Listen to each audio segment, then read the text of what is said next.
wabarakatuh. Perkenalkan, nama saya Melisa Zaharasati dari kelas 11 IPA 5. Ingin menjelaskan tentang diplomasi dan konfrontasi dengan penjajah untuk mempertahankan NKRI.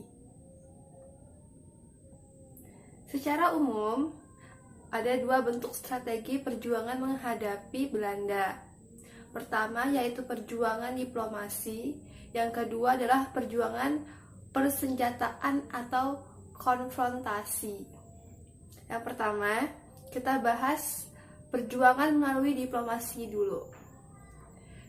Diplomasi adalah usaha untuk mempertahankan kemerdekaan bangsa Indonesia melalui jalur damai, yaitu perundingan.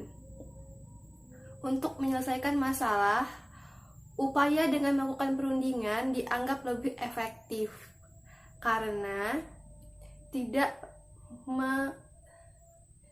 memakan korban jiwa. Nah, sekarang kita bahas satu persatu yuk. Yang pertama adalah Perjanjian Linggarjati. Perjanjian ini dilaksanakan di Desa Linggarjati, perbatasan antara Cirebon dan Kuningan, pada tanggal 11 November 1946. Indonesia diwakili oleh Sultan Syahrir Akagani, Susato Tirto Prajo, dan Muhammad Rum. Pihak Belanda diwakili oleh Schermerhorn, dan penengahnya dari pihak Inggris diwakili oleh Lord Killern. Hasil perjanjian ini antara lain: pertama, Belanda mengakui secara de facto wilayah Jawa, Sumatera, dan Madura. Kedua, Republik Indonesia dan Belanda membentuk Republik Indonesia Serikat atau RIS. Yang ketiga, Republik Indonesia dan Belanda membentuk Uni Indonesia Belanda, Ratu Belanda sebagai ketuanya. Kedua, Perjanjian Renville. Pada tanggal 8 Desember 1947 sampai 17 Januari 1948, perundingan ini di atas kapal perang Angkatan Laut Amerika Serikat bernama UCC Renville. Saat itu, Indonesia diwakili oleh Abdul Qadir Widjojoatmojo. Dihadiri pula Komisi 3 negara yang diwakili oleh Richard Kirby, Paul van Zeeland, dan Frank Graham. Adapun hasil dari perundingan ini adalah: 1. Menghentikan tembak-menembak. Kedua, daerah-daerah di belakang garis Van Mook harus dikosongkan dari tentara Indonesia. Van Mook dicetuskan oleh Hubertus Johannes Van Mook. Ialah garis yang memisahkan antara wilayah kekuasaan Belanda dan wilayah Indonesia. Garis ini membuat wilayah Indonesia semakin sempit. Yang ketiga, Belanda bebas membentuk negara federal di daerah-daerah yang diduduki melalui jajak pendapat terlebih dahulu. Yang keempat, akan dibentuk Uni Indonesia Belanda. Yang ketiga, Konferensi Meja Bundar atau KMB.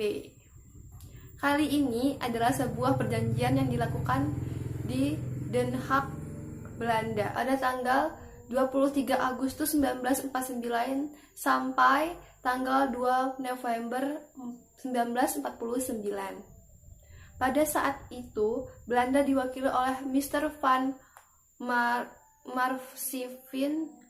Perwakilan Indonesia diwakili oleh Muhammad Hatta. Delegasi Yunsi ialah Skertole. Adapun hasil dari konferensi meja bundar ialah: pertama, Belanda mengakui Kedaulatan Republik Indonesia Serikat atau RIS. Kedua, masalah Irian Barat diselesaikan setahun kemudian. Ketiga, RIS harus membayar hutang-hutang Belanda sampai pengakuan kedaulatan. Ketiga, RIS mengembalikan hak milik Belanda seperti perusahaan-perusahaan Belanda lainnya. Dua, perjuangan melalui konfrontasi. Konfrontasi adalah menyelesaikan masalah dengan persenjataan atau melakukan perang. Nah, sekarang kita bahas satu per satu yuk. Apa saja konfrontasi dengan penjajah untuk mempertahankan NKRI? Pertama, pertempuran Surabaya. Pemimpin pertempuran ini ialah Bung Karno. Bung Karno dengan tegas menolak ultimatum dari Inggris yang dipimpin oleh Majen A.C. Marshall. Isi ultimatum tersebut ialah para pejuang Indonesia harus menyerahkan diri paling lambat 10 November 1945 pukul 6 pagi. Itulah mengapa 10 November sebagai Hari Pahlawan Indonesia. Kita balik lagi. Pertempuran ini merupakan pertempuran pertama yang dialami bangsa Indonesia setelah merdeka. Pertempuran itu akhirnya pecah dan berlangsung selama 3 minggu. Yang kedua, pertempuran Ambarawa. Pertempuran ini dilatar belakangi penipuan. Awalnya, Nika dan sekutunya datang ingin membebaskan tawanan perang. Namun, tawanan perang itu dipersenjatai setelah bebas. Pemimpin sekutu, Brigjen Battle, berusaha menguasai desa-desa di Ambarawa. Namun ditentang oleh TKR, Tentara Keamanan Rakyat. Dalam pertempuran itu, Letkol Isdiman gugur digantikan oleh Kolonel Sudirman.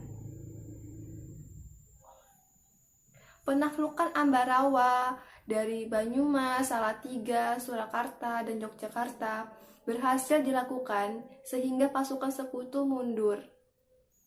Pada tanggal 15 Desember 1945, hingga saat ini, tanggal tersebut diperingati sebagai Hari Infanti di Indonesia. Yang ketiga adalah Puputan Margarana. Puputan Margarana berarti perjuang habis-habisan di daerah Margarana.